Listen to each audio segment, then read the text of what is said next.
आपका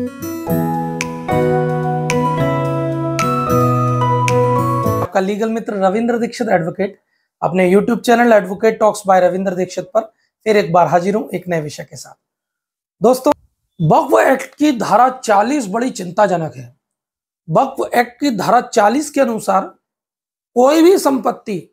जिसके संबंध में वक्फ बोर्ड को ऐसा लगता है कि यह संपत्ति जो है वक्फ संपत्ति हो सकती है, तो वह किसी भी ऐसी संपत्ति के जो कि किसी ट्रस्ट के अंतर्गत आती है या किसी सोसाइटी द्वारा उसको संधारित किया जाता है, तो वह ऐसे ट्रस्ट या संपत्ति को संधारित करने वाली सोसाइटी को नोटिस जारी कर सकता है और नोटिस जारी करके उनसे जो है शोकॉज जारी करके उनसे यह जवाब मांग सकता है कि क्यों ना इस प्रॉपर्टी को वक्फ प्रॉपर्टी डिक्लेयर कर दिया जाए, आप इसके संबंध में अपना स्पष्टीकरण दें। उस संपत्ति के संबंध में शोकॉज जारी करने के पूर्व सीओ के माध्यम से इंक्वायरी कराई जाएगी। सीओ इंक्वायरी करके वो प्राइमा फेसी एक तरफा इंक्वायरी करके इंक्वायरी रिपोर्ट जब वक्फ बोर्ड को दे देगा, तो वक्फ बोर्ड उन संबंधित जो किसी भी संप्रदाय के हो सकते हैं, चैरिटेबल ट्रस्ट हो या सोसाइटी हो, उसको नोटिस जारी करेगा और नोटिस जारी करने के बाद में उनको एक सुनवाई का अवसर देगा और उनको यदि यह पाता है कि उनके जो ऑब्जेक्शन है या उनके द्वारा जो रिप्लाई प्रस्तुत किया गया है उससे वह संतुष्ट नहीं है, तो वह उसको प्रॉपर्टी को जो कि चैरिटेबल ट्रस्ट की प्रॉपर्टी है या किसी सोसाइटी की प्रॉपर्टी है, उसको वक्फ प्रॉपर्टी के तौर पर पंजीकृत करने के लिए सहमति देने के लिए कह सकता है। और यदि वह चैरिटेबल ट्रस्ट या सोसाइटी उस प्रॉपर्टी के संबंध में उसको वक्फ प्रॉपर्टी के तौर पर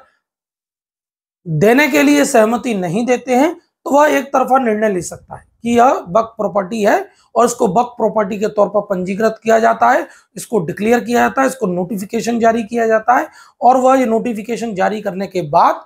यो है उसको वक्फ प्रॉपर्टी मान लिया जाएगा। ऐसा प्रावधान धारा 40 में किया गया है। तो यह बड़ा चिंताजनक प्रावधान है और इस पर अभी तक किसी भी सरकार ने कभी विचार नहीं किया। वर्तमान सरकार ने इस पर विचार करते हुए आवश्यक संशोधन विधेयक जो है प्रस्तुत किया गया है कि एक तरफा निर्णय वक्फ बोर्ड नहीं लेगा। किसी भी संपत्ति को या किसी भी चैरिटेबल ट्रस्ट की संपत्ति को या किसी भी सोसाइटी की संपत्ति को एक तरफा निर्णय लेकर एक तरफा इंक्वायरी करके वक्फ प्रॉपर्टी डिक्लेयर नहीं कर सकेगा। ऐसा निर्णय, ऐसा प्रस्तावित संशोधन विधेयक जो है प्रस्तुत संसद में किया गया है। हालांकि वक्फ बोर्ड के इस निर्णय को वक्फ ट्रिब्यूनल में चैलेंज किया जा सकता है, लेकिन यदि वक्फ ट्रिब्यूनल ने भी यह मान लिया कि यह प्रॉपर्टी का संबंध में जो निर्णय वक्फ बोर्ड ने लिया है, तो वो प्रॉपर्टी वक्फ बोर्ड की ही मानी जाएगी। इसके अलावा अन्य कहीं पर भी किसी भी प्रकार का सिविल सूट या किसी भी प्रकार की कोई अपील अन्य न्यायालय में प्रस्तुत नहीं की जा सकती। ऐसे प्रावधान जो कि काफी चिंताजनक हैं, वक्फ एक्ट 1995 में उल्लेखित हैं, जिन पर अभी तक कभी भी विचार नहीं किया गया, जिनके संबंध में किसी भी सरकार ने संशोधन करने के संबंध में किसी भी पूर्व सरकार ने कभी विचार नहीं किया। वर्तमान सरकार ने इन सब प्रावधानों में संशोधन करने हेतु एक प्रस्तावित संशोधन विधेयक संसद में प्रस्तुत किया है। तो दोस्तों, आपको मेरा यह वीडियो कैसा लगा, इसे लाइक करें, मेरे चैनल को सब्सक्राइब करें, शेयर करें, ताकि ऐसी ही लीगल इंपॉर्टेंट इंफॉर्मेशन समय समय पर मैं आपके लिए लेकर आता रहूं। धन्यवाद दोस्तों। जय हिंद, जय भारत, नमस्कार।